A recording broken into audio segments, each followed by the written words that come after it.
This week in review, Inside Investigator put out 7 news articles tackling corruption in Connecticut. Here's your rundown.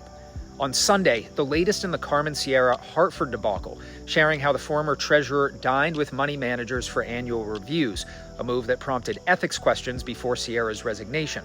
As we've previously reported, the United States Department of Justice has issued subpoenas related to her spending and her relationship with money managers. Monday had 2 new articles, the first by Brandon Whiting. He took a look at an audit of the Mansfield Department of Public Works.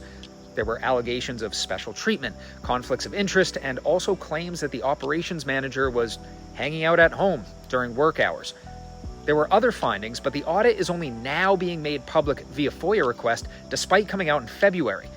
Inside Investigator is here to make sure this kind of stuff does not get swept under the rug, so dig in. Also on Monday, Mark wrote about a claim by state police union officials that civilian staff improperly accessed trooper body cameras and watched them live. They called it a change in working conditions, and they want to be able to bargain over how that technology is used. On Tuesday, Alex shared the story of a sober house operator who was unable to evict a woman even after she allegedly threatened a neighbor with a knife. Instead, police in Plainfield charged the house manager with disorderly conduct.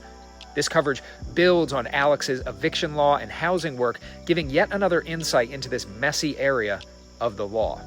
Wednesday saw another Mark Fitch original, but it was on a similar target.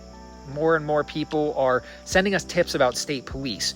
In this case, the police union got 33 state troopers an extra day off after they were mandated to work overtime at a July NASCAR event. The winner of that race was Grant Enfinger, by the way. Congratulations. Thursday, Mark was back again, and he was writing about a labor board decision that had to do with juvenile detention officer mentors. Interesting story. And one oddity that stood out to me is that each facility apparently has 4 layers of supervisors. In the fourth quarter of fiscal year 2025, the Department of Corrections spent $118.8 million on overtime. Friday, Alex was back again with details of a spat between Representative Candelora and Secretary of State Thomas, accusing each other of spreading voter misinformation.